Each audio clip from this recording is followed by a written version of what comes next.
का मुख्य उद्देश्य है। मुख्य उद्देश्य क्या है? केवल विज्ञान पढ़ाना, तथ्यों का रटंत ज्ञान, बालक को अपने परिवेश से जोड़ना या फिर परिक्षोन्मुख शिक्षा। तो पर्यावरण अध्ययन का मुख्य उद्देश्य है बालक को अपने परिवेश से जोड़ना। अगला प्रश्न है, ईवीएस विषय मुख्यतः किस पद्धति पर आधारित है? विषय केंद्रित, शिक्षक केंद्रित, बालक केंद्रित या पुस्तक केंद्रित? ईवीएस किस पर है? बालक केंद्रित पर आधारित है।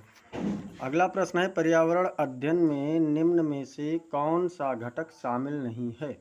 प्राकृतिक, सामाजिक, आर्थिक या गणितीय? मित्रों, पर्यावरण अध्ययन में सभी घटक शामिल हैं, लेकिन गणितीय घटक इसमें शामिल नहीं है। अगला प्रश्न है, पौधों में भोजन बनाने की प्रक्रिया कहलाती है, क्या कहलाती है? श्वसन, प्रकाश संश्लेषण, वाष्पोत्सर्जन या अपघटन? तो क्या कहलाती है मित्रों? प्रकाश संश्लेषण। अगला प्रश्न है, वनों की कटाई से सबसे अधिक प्रभाव पड़ता है वर्षा पर, उद्योग पर, परिवहन पर या संचार पर?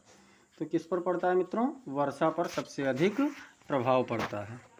अगला प्रश्न है, निम्न में से कौन सा नवीकरणीय संसाधन है? कोयला, पेट्रोलियम, सौर ऊर्जा, प्राकृतिक गैस? कौन सा है मित्रों?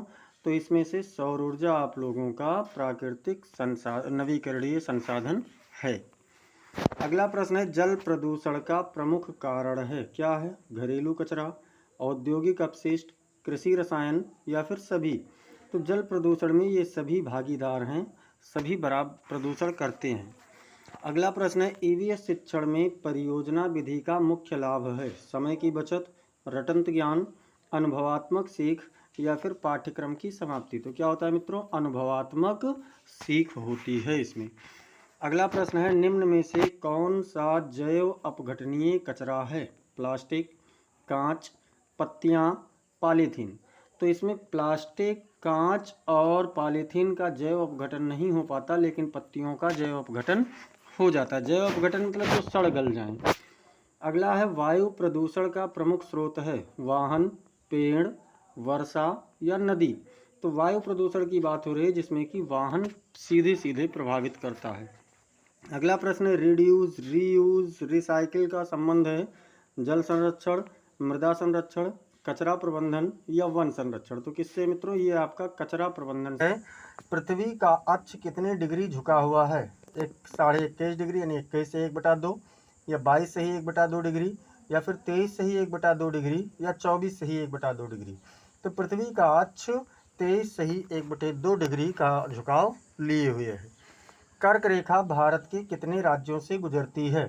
6, 7, 8 या फिर 9? तो कितने राज्यों से मित्रों? 8 राज्यों से। कौन कौन से? गरम, छज, पत्रम।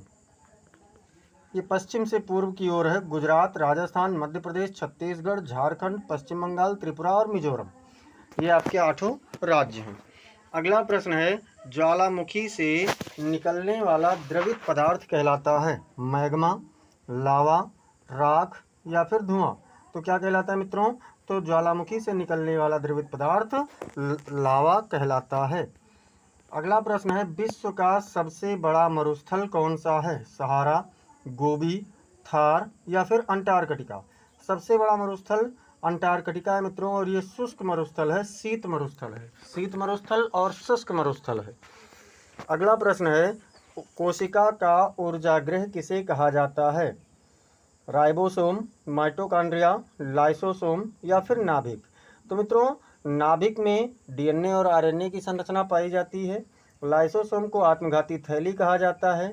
राइबोसोम में प्रोटीन संश्लेषण होता है और माइटोकॉन्ड्रिया को ऊर्जागृह यानी पावर हाउस ऑफ सेल कहा जाता है। अगला प्रश्न है, मानव हृदय में कितने कक्ष होते हैं? 2, 3, 4 या 5? तो मानव हृदय में 4 कक्ष होते हैं, 2 आलिंद और 2 निलय। दायां आलिंद, बायां आलिंद, ऐसे ही दायां आलय और मतलब दायां निलय और बायां निलय।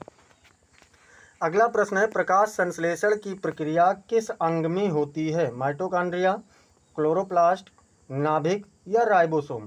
तो मित्रों, प्रकाश संश्लेषण की प्रक्रिया क्लोरोप्लास्ट में होता है। अगला प्रश्न है, मानव शरीर की सबसे बड़ी ग्रंथि कौन सी है? थायराइड, आग्न्याशय, यकृत या फिर प्लीहा? तो मानव शरीर की सबसे बड़ी ग्रंथि यकृत है, जिसको लीवर कहा जाता है। अगला प्रश्न है, रक्त का लाल रंग किस कारण होता है? प्लेटलेट्स, प्लाज्मा, हीमोग्लोबिन या WBC? तो मित्रों इसमें हीमोग्लोबिन के कारण रक्त का रंग लाल होता है। अगला प्रश्न है, DNA की द्विकुंडल संरचना का प्रतिपादन किसने किया?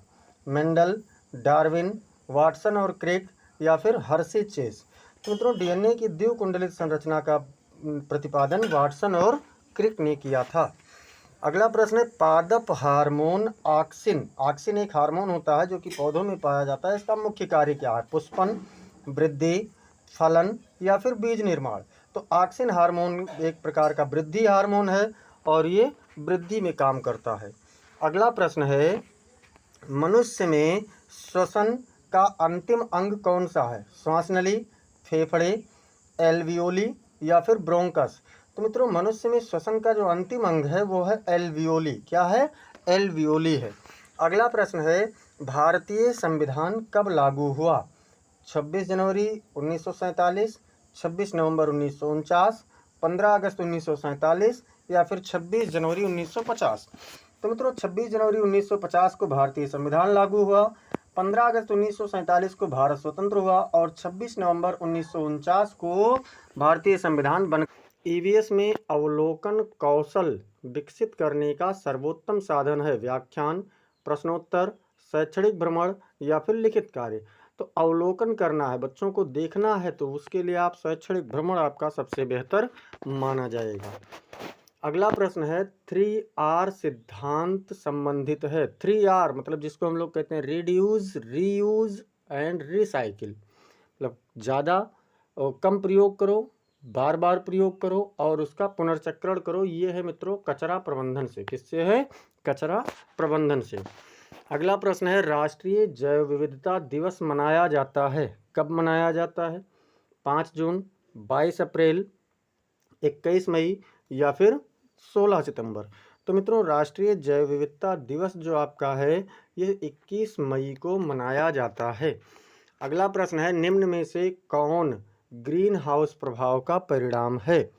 ओजोन वृद्धि, क्षय या फिर वैश्विक ताप वृद्धि, अम्लीय वर्षा या ध्वनि प्रदूषण?